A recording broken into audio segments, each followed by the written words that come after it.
કેટલી મિનિટમાં?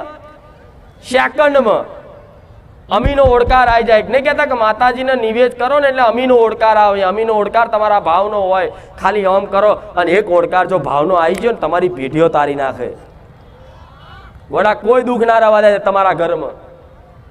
અને કદાચ દુઃખ પડે ને તો તમને અહેસાસ ના થવા દે. તમારી માં તમને બાથમાં લઈને ફરે, તમને તકલીફ ના પડવા દે. છેલ્લે તમારું ગમે તેવું કામ હોય ને બગડવા ના દે.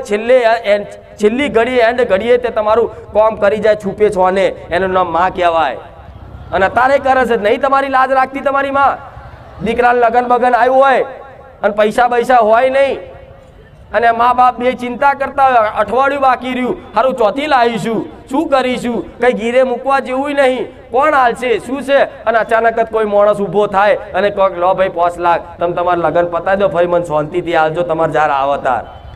તો એ તમે એવું નહીં માનવાનું કોઈ વ્યક્તિ હાલે ના. તમારી કુળદેવી હલાયા એને એના દીકરાઓની એની વસ્તીની એને ચિંતા છે કે મારા દીકરાઓને મારા પૈણાવાના છે.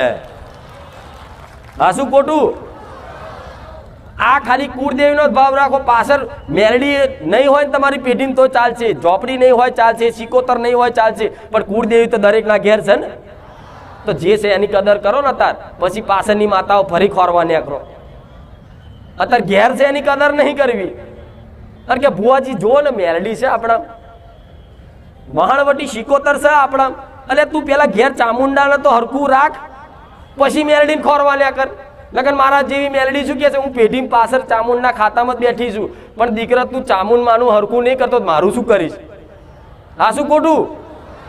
પણ જો ચામુંડા જ રાજી થઈ જાય તમારા ભાવથી તો તમારા બાપ દાદા કદાચ મેલડી ખાતામાં હોય ને તો ચામુંડા તે જગાડે અને અડધી રાતે ઉઠાડીને એમ કે જા અને મારા દીકરાને જગાડીને તું કહી દે તો તમારી પેઢીમાં મારા જેવી મેલડી હોય તો અડધી રાતે ઊંઘમાં ધૂણાઈને એમ કે ઉગતાની મેલડી આવી.